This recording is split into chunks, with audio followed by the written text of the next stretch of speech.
அஸ்ஸலாமு அலைக்கும். Welcome to சஸ் கிச்சன். இன்றைக்கி நம்ம ஒரு பாயசம் தான் பண்ண போகிறோம்.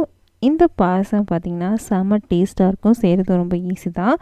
இந்த பாயசம் உடம்போட சூட்டையும் கம்மி பண்ணும், வயிற்றில் இருக்க புண்ணையும் சரி பண்ணுங்க. அந்தளவுக்கு ஒரு சூப்பரான ஒரு பாயசம் தான். இதுக்கு செய்கிறதுக்கு ரொம்ப டைம்லாம் எடுக்காது. ஒரு 10 நிமிஷத்தில் செஞ்சு முடிச்சிடலாம். டேஸ்ட்டாகவும் இருக்கும். இப்போ வாங்க இந்த பாயசம் எப்படி பண்ணலான்னு பார்க்கலாம். அடுப்பில் ஒரு கடாய் வச்சுருக்கேன். இதில் நம்ம பால் சேர்த்துக்கலாம். நான் கொஞ்சம் திக்கான பால் தான் எடுத்திருக்கேன். பேக்கெட் பால் தான் எடுத்திருக்கேன். 6 லிட்டர் அளவுக்கு பால் எடுத்திருக்கேன். பால் எல்லாத்தையும் சேர்த்துட்டேன். இந்த பால் கொஞ்சம் சூடாகிட்டு வரட்டும். இந்த டைமில் என்ன செய்யணும் அப்படின்றத பார்க்கலாம் வாங்க. ஒரு மிக்ஸி எடுத்திருக்கேன். இதில் 10லேருந்து 12 பாதாம் எடுத்திருக்கேன்.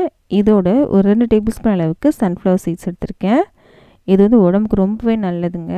இது கண்டிப்பாக இந்த சம்மர் டைமில் சேர்த்திங்க அப்படின்னா உடம்போட சூட்டை நல்லாவே கம்மி பண்ணும். இது ரெண்டையும் சேர்த்து நம்ம அரைக்கணும். அதோடு சேர்த்து நான் என்ன சேர்க்க போகிறேன் அப்படின்னா 3 ஏலக்காய் சேர்த்து அரைக்க போகிறேன். உங்கள்கிட்ட பொடி இருந்தால் நீங்கள் டேரெக்டாக சேர்த்துக்கலாம். என்கிட்ட பொடி இப்போ இல்லை அப்படின்றா இதோட சேர்த்து நான் அரைச்சிக்கிறேன். கொஞ்சம் குறைனே அரைச்சிக்கோங்க. இதோட இந்த பாயசத்துக்கு ஒரு முக்கியமான பொருள் என்ன அப்படின்னா பாதாம் பிசின் தான். ஒரு 2 பெரிய கட்டி நைட்டே ஊற வச்சிட்டேங்க. நல்லா ஊறிடுச்சு. பார்க்கும்போது உங்களுக்கு தெரியும் நினைக்கிறேன். நல்லாவே ஊறிடுச்சு. இந்த மாதிரி நல்லா ஊறிருக்கணும். இதுவும் இருக்கட்டும். இப்போ பார்த்தீங்கன்னா பால் நல்லாவே சூடாகிடுச்சு. பொங்கி வர ஸ்டேஜ் வந்துடுச்சு. இப்போ நான் அடுப்பை சிம் பண்ணிட்டேன். சிம் பண்ணிட்டு ஒரு 2லேருந்து 3 நிமிஷம் வரைக்கும் நல்லா கொதிக்கட்டும். 2லேருந்து 3 நிமிஷம் நல்லா கொதிச்சுன்னா பாலோட பச்சை வாசனை போயிடும். அதுக்காக தான் 2லேருந்து 3 நிமிஷம் கொதிக்க வைக்கிறது. இப்போ 2லேருந்து 3 நிமிஷம் நல்லா கொதிச்சதுக்கப்புறம் நான் சர்க்கரை தான் சேர்க்குறேன். உங்களுக்கு சர்க்கரை சேர்க்க விருப்பம் இல்லை அப்படின்னா நீங்கள் நாட்டு சர்க்கரை சேர்க்கலாம், இல்லைனா கற்கண்டு கூட சேர்க்கலாம். நான் சர்க்கரை ஜாஸ்தி சேர்க்கல. ஒரு 3 டேபிள் ஸ்பூன் அளவுக்கு தான் சர்க்கரை சேர்த்துருக்கேன். இந்த பாயசத்து ரொம்ப இனிப்பாலாம் இருக்காது, மீடியமாக தான் இருக்கும். அப்போ தான் நல்லாயிருக்கும் இந்த பாயசம். சர்க்கரை சேர்த்து பால் பார்த்திங்கன்னா கொஞ்சம் தண்ணியான மாதிரி தான் இருக்கும். 2லேருந்து 3 நிமிஷம் வரைக்கும் இன்னும் நல்லா கொதிக்கட்டும். நல்லா கொதிச்சதுக்கப்புறம் தான் நம்ம அடுத்த பொருள் சேர்க்கணும். இதுக்கப்புறம் நம்ம சேர்க்க வேண்டியது என்ன அப்படின்னா நம்ம அரைச்சிருந்தாலே நட்ஸ், அதை நம்ம சேர்க்கணும். இப்போ நல்லா கொதிச்சிருச்சு. இப்போ நட்ஸை நம்ம சேர்த்துடலாம்.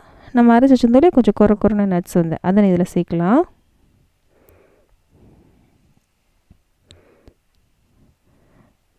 சேர்த்துடலாம். சேர்த்துட்டு அது நல்லா கலந்து விடுங்க.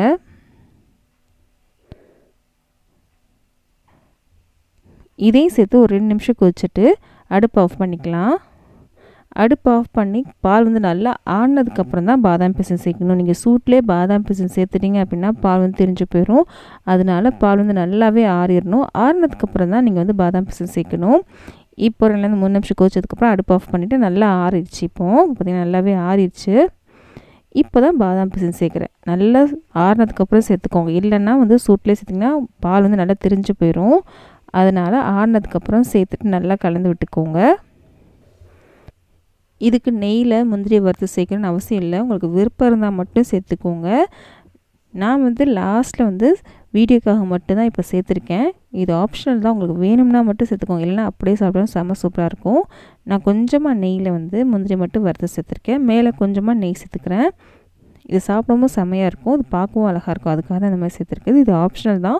வேணும்னா மட்டும் சேர்த்துக்கோங்க. கண்டிப்பாக இந்த வீடியோ பிடிச்சிருக்கும்னு நம்புகிறேன். பிடிச்சி அப்படின்னா ப்ளீஸ் லைக் பண்ணுங்கள். லைக் பண்ணால் தான் இந்த வீடியோ நிறைய பேருக்கு ரெக்கமெண்ட் ஆகும். இந்த மாதிரி ரெசிபிஸ்லாம் உங்கள் ஃப்ரெண்ட்ஸுக்கும் ஃபேமிலிஸ்க்கும் யாருக்காவது பிடிக்கும் அப்படின்னா அவங்களுக்கு இந்த வீடியோ ஷேர் பண்ண மறக்காதீங்க.